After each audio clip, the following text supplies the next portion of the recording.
Here's a brief summary of my military service. When I was in high school, I think I was a senior or my latter part of my junior year, I joined the Navy Reserves and went to meetings over in Corpus Christi. And the reason I went in the service, the Vietnam War was going on, and we had some Woodsboro boys, that's the little town I'm from, that had gone over there and one of them got killed. And I was a little redneck, so I wanted to go over there and kill some of them. But anyway, the neat thing was that during the Christmas break, my senior year, I went to a Navy boot camp for reservists that was only 2 weeks long. There's a punchline to this. So I went out there for 2 weeks, went through boot camp, came back, graduated high school, and applied to go active in the Navy immediately. And I finally went in January after graduating from high school in June. What year? Pardon? What year? 1968.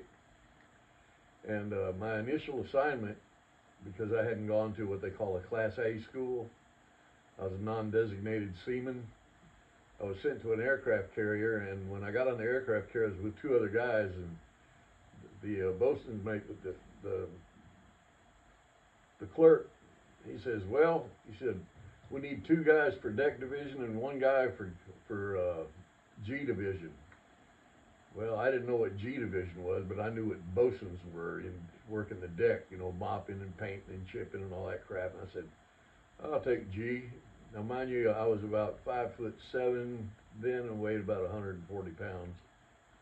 And my job was to push bombs on that aircraft carrier. They have 2 500-pound bombs on a little sled. It's got little wheels on it and a handle on the back. And you tilt that sucker forward and you push it around from here to there.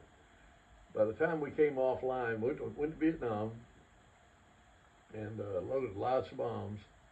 And we got to go some interesting places. Went to Singapore, Hong Kong, the Philippines. Went to Sasebo and Yokosuka, Japan. Those were neat. We'd be in port for 6 or 7 days and then go back online off of Vietnam.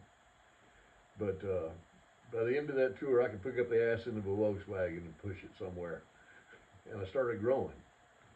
But while I was in there, just before I'd gone active in the Navy, there was a CBS news special that showed the Navy Riverines. Those were the gunboats over in Vietnam. And these guys were running around. They had black berets on, they had machine guns, and they were just ripping the place up. And they were talking about how dangerous it was. And it was down in the Delta. And I said, oh, that just sounds wonderful.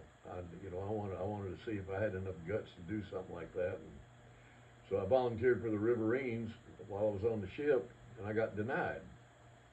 So I went down and saw a yeoman, that's what they call the clerk in the Navy. He said, well, yeah, he said, the reason is because you can't leave the ship until you've done 2 years on it. I said, well, I'm a reservist. I'm only going to be in for 2 years active. He said, well, that's the rule. You have to be here 2 years before you leave. And I said, man, there ain't no way of getting around that. I want to go in the Riverines. He said, well, you're stupid for wanting to go in the Riverines, but he says, do you have any political influence? I said, I don't, but my dad does. He said, who's your dad know? And I said, he knows Senator Ralph Yarborough, who was the chairman of the Armed Forces Committee. He had just appointed my dad postmaster in Woodsboro.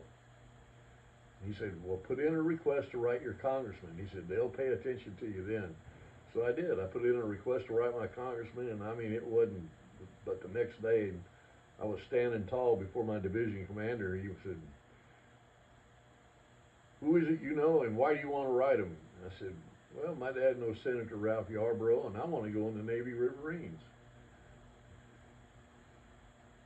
When we got back to Long Beach, about 2 weeks later, I had orders sending me to Vallejo, California to go to Naval Inshore Operations Training Center, which is where they train the guys in the Riverines. They gave me 30 days free leave, wasn't even on the books, to go home and prepare myself before I went to that school. So I go back to Woodsboro and I'm running around, you know, and then I go back and I go to that NIOTS, we called it, and it was a very interesting school because we had a Marine captain who got promoted to major for our PT instructor, and he hated Swabbies and we didn't like him. He'd get us up every morning real early, and we'd run all around that damn base there at Vallejo, and we'd sing to them, you know, like just because we wear these greens, that don't mean we're dumbass Marines, you know. And he'd holler back, "Okay, ladies, we're really going to run today." But that school, they teach you how to operate the boat, all the different positions, and they teach you how to fire all the different weapons on that boat. And the weapons, I mean, I shot up somebody's year's taxes in the weapons training. We had a 40 millimeter cannon and 50 caliber machine guns and 20 millimeter cannons and M16 rifles and Browning shotguns and 45 automatics and 38 specials. And it was that was fun. But then they sent us to SEER school. SEER school stands for Survival, Escape, Reconnaissance, and Evasion. And in the Navy, the only people that go to SEER school, and you go to SEER school if there's a possibility that you might be captured while you're in Vietnam. We're Navy SEALs, Navy pilots, and Navy Riverines. And I'm going to tell you that SEER school impressed the living hell out of me, because they beat the crap out of you. They don't feed you. They don't let you sleep. You're in a prison compound after you do your evasion type stuff. And the loss of sleep and everything, and they never say tomorrow we're going to do this. Everything is next week or next month. And after a while, I mean, it screws with your head, you know, and you start thinking, man, somehow communists got an encampment here in America, you know, because they'd have Time magazine, they'd read excerpts out of Time magazine to you, or the news. And back then, the only thing you were supposed to give up when you were interrogated was name, rank, and serial number. So they'd take you in these little huts, make you strip naked, and ask you to read something, and you don't do that, or they'd want to know where you're from. You say, "Sir, according to the Geneva Convention, I cannot answer that. My name is Stephen Kennedy. I'm a seaman, so service number B783032. And the first time I refused, they had me outside. It was snowing. We were in Whidbey Island, Washington, and I'm buck naked doing push-ups in the snow. And another time, what they did is they put me in a little box.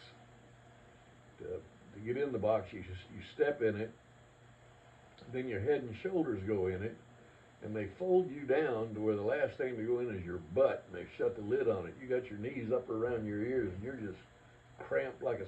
Well, I didn't mind that because it was warm. But I couldn't do that today. I'm claustrophobic. I'm glad I wasn't then. But anyway, the last day of SEER training, you know, every day at 6 o'clock, you know, they had drills and stuff during the day messing with you, and, you know, like one guard walked around with the alarm clock in his pocket, and every time it went off, you had to immediately dive to the ground, and it was slushy snow, because that meant an air raid. And, you know, they just had different ways of messing with you. They had to get guys just dressed in Chi-Com uniforms, and they talked in a funny accent. But the final day, you know, we formed up, and what they would do is they'd play this Chinese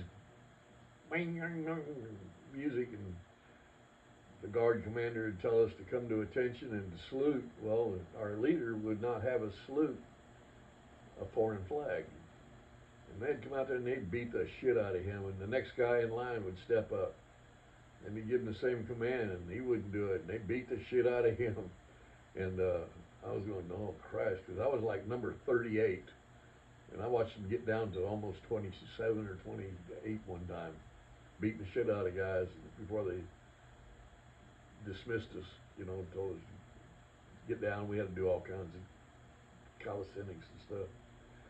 But the last day, and this was around Christmas when I went through SEER school, the last day, you know, we form up in a formation, and they, you know, salute, and no, we're not going to do it, and then boom, boom, boom, they beat the shit out of the guy. Next one steps up, and, you know, they're going down, and all of a sudden they stop, and they say, about face. Everybody, about face. We turned around, there's a flagpole there, and all of a sudden, somebody ran the American flag up that pole, and they broke out on loudspeakers the Star Spangled Banner, and we all blubbered like little children. And a big truck pulled up, and all the guards got on the truck, and it drove out the main gate, and SEER school was over with. The neat thing is that years later, here a couple of years ago, I was watching a documentary on SEER school, and it was Navy pilots going through there, and they did the same thing on graduation day. There's all these young lieutenants and lieutenant commanders, and they're all crying like babies when they graduated. So that was very interesting. After SEER school, I completed training at NIOTS, got on an airplane up in Washington State, Fort Lewis, I guess it was. Anyway, flew to Vietnam. Got to the Annapolis Hotel, got my orders to report to River on 11, and caught a chopper flight to Dongtam. And I got to Dongtam, and I said, "Where are the riverine boats at?" And they said, "Oh, they're down there where these piers are." And so I walked down there carrying my little bag, and I found Mike 111-2. That's what I was assigned to. It was a monitor. You know, it had a 40 millimeter cannon on the bow, and then it had a round pit behind the bow with a 50 caliber hanging off each side with an 81 millimeter mortar. Behind that was where the guy drove the boat, had bar armor everywhere, and had 3 gun tubs. The 2 side ones were 20 millimeter cannons, and the butt end was a Mark 19 grenade launcher. So it was a heavily armed boat. Slow, but heavily armed. Anyway, I walked up to the boat. There was one guy on it, and I said, "My name's Kennedy. I'm assigned to the boat here." And he said, "Where are you from?" And I said, "Texas." He said, "Oh, shit." His name was Shade. That was his nickname. He was from California. He was really a neat dude. He said, "Everybody's down at the Steam and Cream," which is what they called the massage parlor there at Dongtown. They'd get drunk, then they'd go to the Steam and Cream to get a massage. And so I got on the boat. I was assigned to the mortar pit. The boat captain, we called him Moon. He was a big black guy. And he told me, he said, "Here's the deal. You're going to be with Pappy down in the mortar pit." They called him Pappy because he was like 32 years old, so he was the oldest guy by far of everybody on the boat. And he said, "He'll show you what to do. Just do it. Be careful. Keep your head down." And he said, "We do it to them before they do it to us." I said, "Well, all right." Because at that time, the Riverine Force had a very high casualty rate because all the ambushes were point blank. You know, you go up a little canal, you got jungle on both sides. Sometimes it was so thick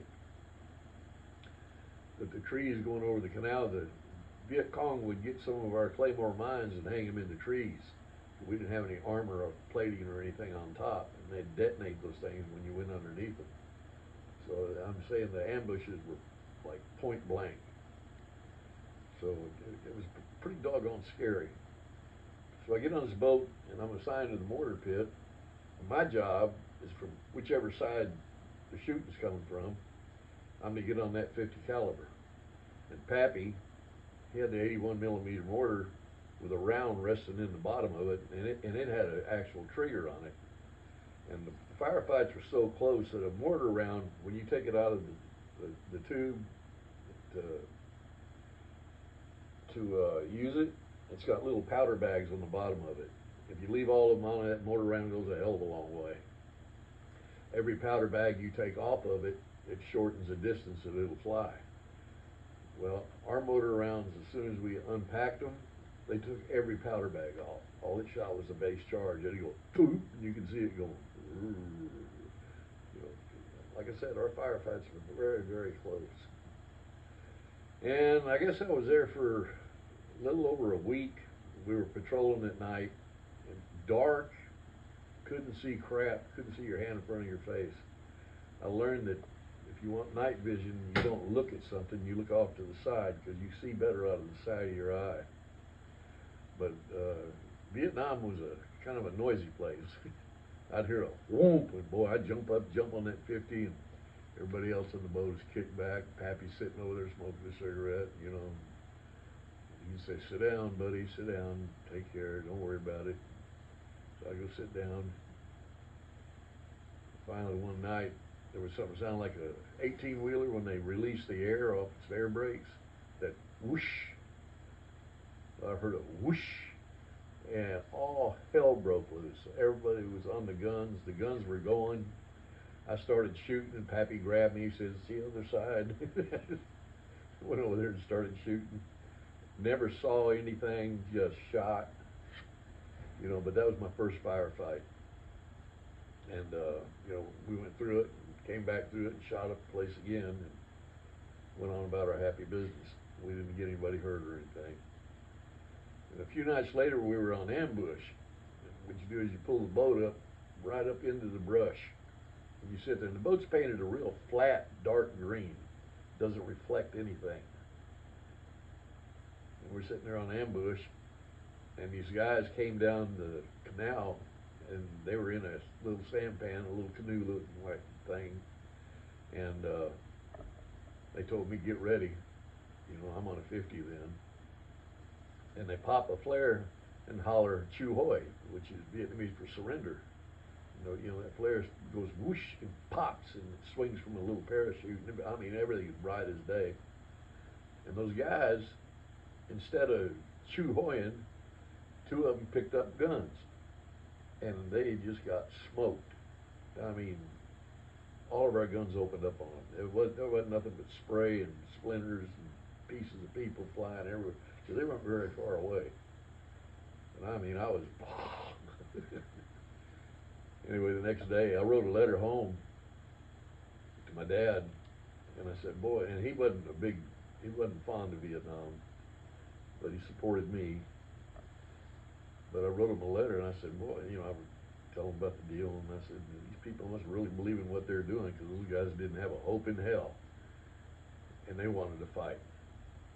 And I said, there wasn't even anything to pick up. But the punchline of that is, my dad takes my letter and has it published in the Corpus Christi Caller-Times. And when he sent me a copy of it, I went, "Oh my God!" I kept waiting for the naval intelligence people to come down and drag my ass off to the joint. But anyway, that was my Navy career, and when I got back from Vietnam, '69, that's when Woodstock and everything happened, and I wanted to be a hippie. I came back, got out, got rid of all my military junk. I didn't keep hardly anything as a souvenir. Went to Austin and tried to be a hippie. And I wasn't worth a damn at it. So finally, after a while, feeling useless, I went down to go back in the Navy, but they didn't have the Riverines anymore. They'd given them all the Vietnamese. And so I walked across the hallway and joined the Army. And ended up back over in Vietnam, 3rd Battalion, 21st Infantry. So, anyway, came back from there, and then got married to my wife, and we went to Germany. Had our children. Came back from there and got out. Started on my law enforcement career. And from law enforcement, you went to? Law enforcement. I was going to college, and I had to do an internship. I was getting a degree in criminal justice, and you do an internship with a law enforcement agency. And I did my internship with the Guadalupe County Sheriff's Department. And the sheriff was so pleased with how I did my internship, working with the deputies, going on calls with them, getting involved. If they had to fight a drunk, I was in there fighting them with them, you know. And anyway, he gave me a job. And to tell you how long ago it was, I got sworn in, he gave me a badge and a beaver tail slapper. You know, I don't know if you can imagine anybody doing that now. But I was a deputy sheriff there, and it was a very, very rewarding job. Didn't pay crap. What years? I was deputy sheriff there from 1979, or the latter part of 78, until January the 1st, 1985. At which time I left to go to the Texas Game Warden Academy. And I went to the Game Warden Academy, and then was assigned in Rockport, stayed there 19 years, and I came up to finish my career in Goliad, Texas. And I'll tell you law enforcement stories later. Yeah. And then after the game wardens? After I retired as a game warden, I worked for my wife out here at the ranch for a while, and I said I need some relief. So I ran for Justice of the Peace, and I was elected, and I was the Justice of the Peace in Goliad County for 14 years until I retired so I could help take care of my wife, who was having medical issues at the time. And now? And now, I don't do anything. Full-time oppie? My ambition is to get back to playing golf again twice a week, but still recovering from shoulder surgery, so. All right. I guess my job right now is to support my daughter and my grandchildren to the best of my ability. Good job. I absolutely love where we live. We're kind of like a compound. My daughter and son-in-law live here. My one granddaughter lives with them. She's getting ready to move down here because we're building a place for her. My other granddaughter lives with her husband right 100 yards from me. And my other granddaughter lives down in the front of the property by a hayfield. We're kind of like the Ponderosa here, and I absolutely love it. Okay.